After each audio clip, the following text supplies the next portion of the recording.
Geopolitik Indonesia. Menurut Fedri Razzo, geopolitik adalah studi yang mempelajari tentang politik dan juga geografis.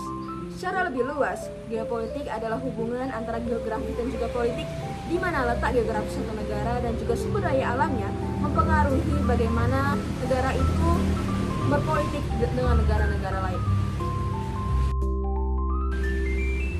Poin-poin yang akan kita bahas dalam geopolitik Indonesia, yang pertama adalah landasan geopolitik. Tentunya landasan geopolitik tidak akan jauh dari landasan konstitusi dan juga ideologi negara, yaitu Pancasila dan juga UUD 1945. Yang kedua adalah tujuan dari geopolitik. Tujuan geopolitik tentunya adalah untuk selalu mensejahterakan rakyat Indonesia agar selalu terjaga stabilitasnya. Yang ketiga adalah letak geografis Indonesia. Letak geografis Indonesia sangat mempengaruhi geopolitik negara kita. Indonesia dikenal dengan letak yang strategis, yaitu di antara dua benua dan juga dua samudra. Hal ini merupakan keuntungan bagi negara kita karena dengan letak yang strategis kita bisa menjalin kerjasama dan juga politik dengan negara-negara lain. Yang ketiga adalah implikasi geopolitik. Implikasi geopolitik di sini adalah peran pemerintah dalam menjaga kesejahteraan dan juga keamanan bagi rakyat kita.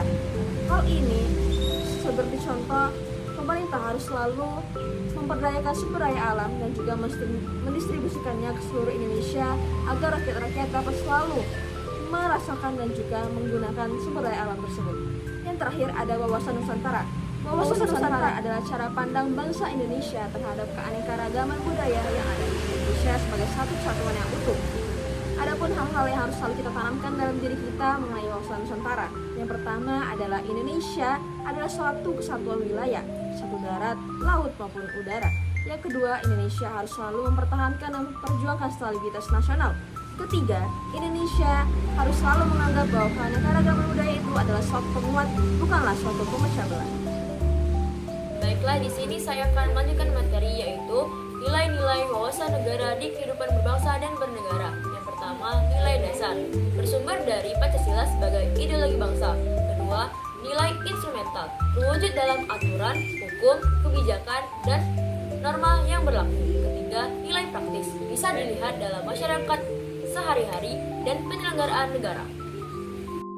Selanjutnya, urgensi dan esensi wawasan tarantula kontemporer. Urgensi adalah untuk menjaga persatuan dan kesatuan dalam menghadapi potensi konflik akibat keberagaman, menumbuhkan nasionalisme, dan mewujudkan cita-cita nasional dengan persepsi yang sama. Sedangkan esensi adalah kesadaran akan Indonesia sebagai satu kesatuan wilayah, bangsa, dan potensi yang harus kita jaga keutuhannya demi kepentingan nasional. Kesimpulan, jadi wawasan Nusantara sebagai konsep geopolitik menekankan pentingnya menjaga kedaulatan dan persatuan Indonesia dalam satu kesatuan wilayah dengan nilai-nilai yang menjadi landasan menghadapi tantangan nasional dan global. Urgensi dan esensinya terletak pada penguatan kesadaran nasional serta keutuhan dan keberlanjutan negara. Sekian presentasi yang dapat kami sampaikan.